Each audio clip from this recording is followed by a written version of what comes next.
आज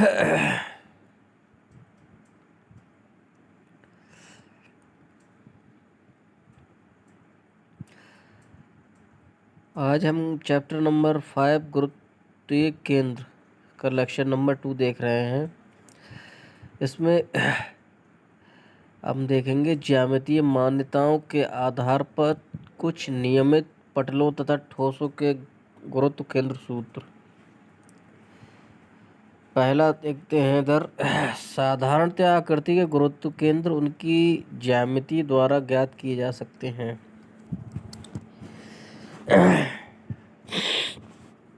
एक पतली एक समान छड़ का केंद्र उसका मध्य बिंदु होगा। किसी आयत, वर्ग, समांतर चतुर्भुज, क्यूबॉइड तथा घन आदि का गुरुत्व केंद्र वह बिंदु होता है जहां इसके विकर्ण एक दूसरे को काटते हैं। यह बिंदु लंबाई तथा चौड़ाई के आधे पर होता है, जैसा कि चित्र 5.5 में दिखाया गया है। किसी त्रिभुज का गुरुत्व केंद्र वह बिंदु होगा जिस बिंदु पर उसकी तीनों मध्यिकाएं मिलती हैं, जैसा कि चित्र 5.6 में दिखाया गया है। यदि त्रिभुज की ऊंचाई h हो तो आधार से गुरुत्व केंद्र की ऊंचाई h/3 होगी। देखिए, ये फॉर्मूले याद करने योग्य हैं, ये ऑब्जेक्टिव क्वेश्चन में आ सकते हैं। ठीक है।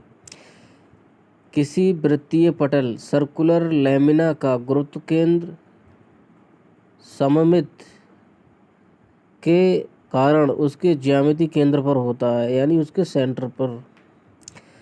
किसी अर्धवृत्तीय पटल का गुरुत्व केंद्र उसकी ऊर्ध्वाधर त्रिज्या OC पर आधार से 4r/3 पाई की ऊंचाई पर होता है। देखिए, ये चित्र 5.8 में दिखाया गया है। जो बिंदु O से G तक की ऊंचाई दिखा रहे हैं, ये 4r/3 है, जो इसकी क्या है, आधार से गुरुत्व केंद्र की दूरी है। किसी चतुर्थ वृत्तांश यानी क्वार्टर सर्किल का गुरुत्व केंद्र G दोनों त्रिज्याओं से 4r/3 दूरी पर होता है। देखिए, इस डायग्राम में दिखाया गया है 5.91 में। किसी समलंबाकार पटल ट्रेपेजियम का गुरुत्व केंद्र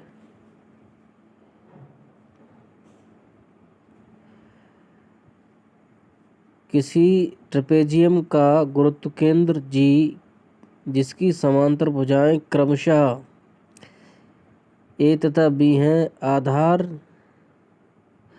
B से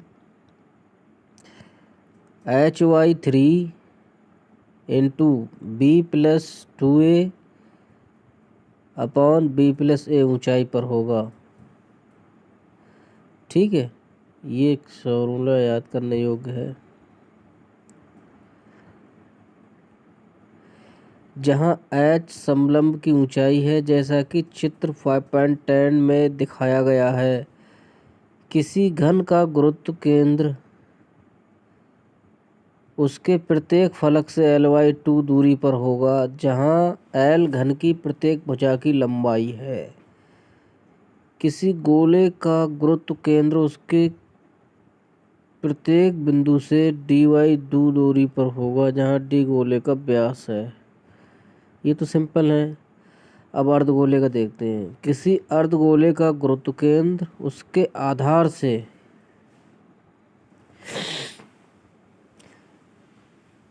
3r/8 की ऊंचाई पर होगा, जैसा चित्र 5.11 में OG से प्रदर्शित है। एक सीधे वृत्ताकार ठोस शंकु का गुरुत्व केंद्र उसके आधार से HY4 की दूरी पर उसकी ऊर्ध्वाधर अक्ष पर होगा, जैसा कि 5.12 में दिखाया गया है।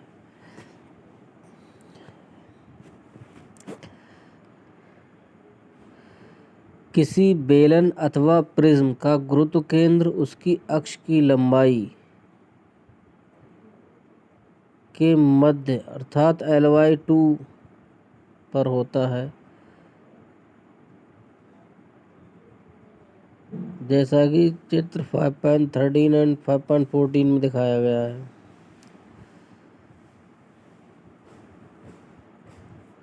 कुछ सममित काटों का केंद्रक ज्ञात करना।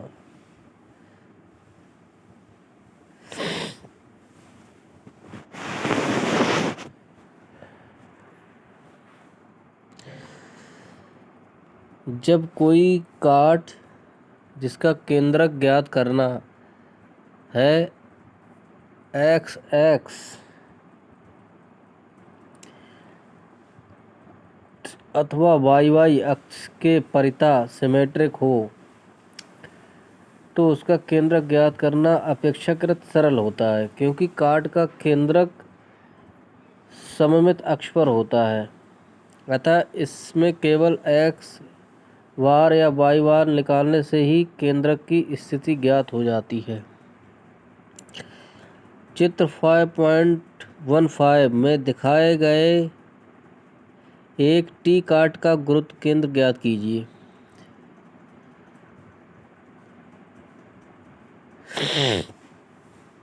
पूरे क्षेत्रफल को दो भागों में ABCD 1 तथा EFMN 2 में विभक्त करने पर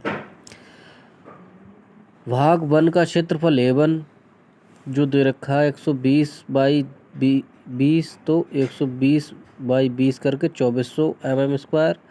भाग 2 का क्षेत्रफल 100 × 20 तो 2000 mm²। ठीक है।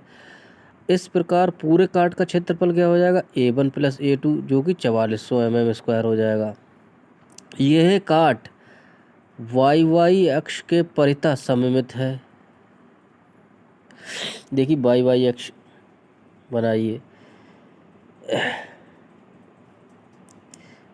एक्स एक्स के अबाउट सममित नहीं हो पाएगा। ठीक है, YY के अबाउट सममित है।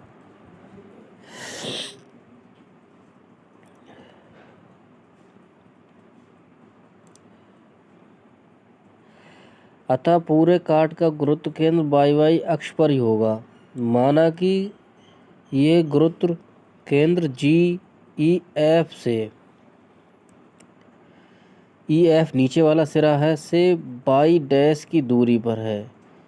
ज्यामिति से EF से ABCD के CG G1 की दूरी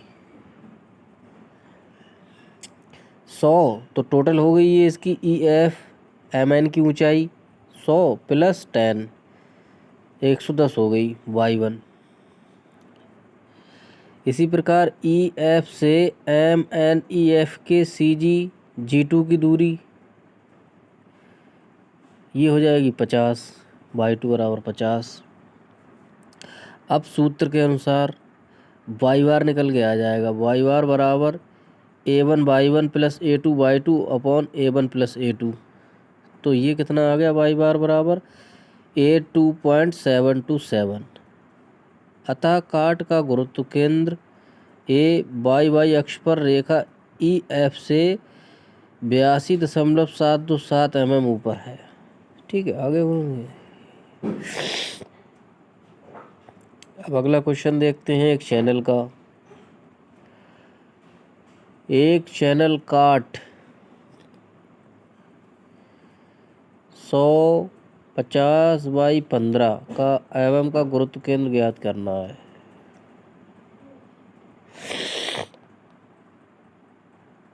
सौ इसकी ऊंचाई है, 50 इसकी चौड़ाई है, 15 क्या है इसके काट का। पूरे क्षेत्रफल को 3 भागों ABCD, ठीक है, ABCD देखते रहिए कहाँ लिखा है। 1 + EFLD दूसरा हो गया, तथा तीसरा कौन सा हो जाएगा?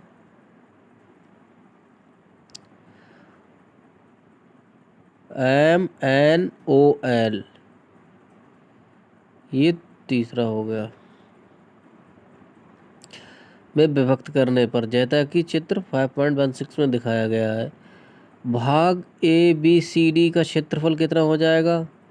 50 × 15, सिंपल है, 750 mm²। OA को मानी हुई अक्ष लेने पर OA कहाँ है? OA को क्या ले लिया हमने? सेंटर। OA से भाग ABCD के गुरुत्व केंद्र G1 की दूरी। देखिए ये किसका? एक्सिस के अबाउट सिमेट्रिक है। ये एक्स के अबाउट सिमेट्रिक है, ना कि वाई के। एक्स के अबाउट सिमेट्रिक है, तो ये कौन सी लाइन पे होगा? एक्स लाइन पे होगा इसका सेंट्रोइड। ठीक है, एक्स लाइन पे। अब एक्स लाइन पे दूरी कहाँ से नापी जाएगी? OA से। ठीक है, तो OA रेफरेंस लाइन मान लिया हमने। OA से भाग ABCD के गुरुत्व केंद्र G1 की दूरी कितनी आ जाएगी? 25 x1 की वैल्यू। इसी प्रकार भाग DEFL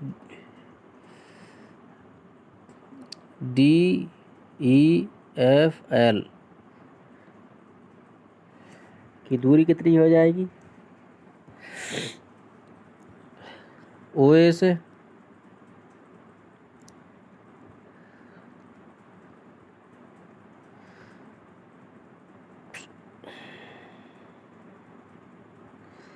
इसकी चौड़ाई कितनी है? 15।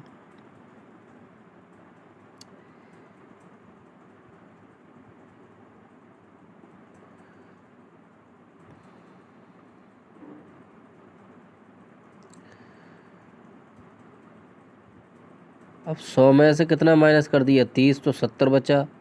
अब 70 × 15 करना है हमारे लिए। 70 × 15 कितना आ जाएगा? 1050 mm²। OA से पुनः G2 की दूरी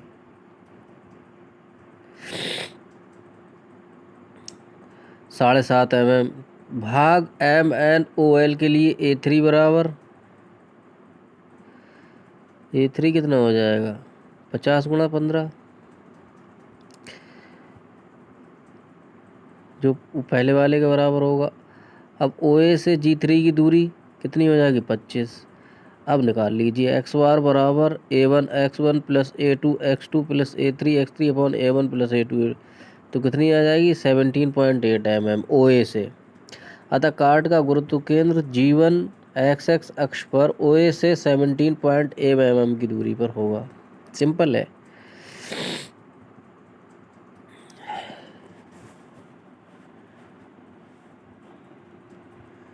इसी प्रकार ये आगे का क्वेश्चन है।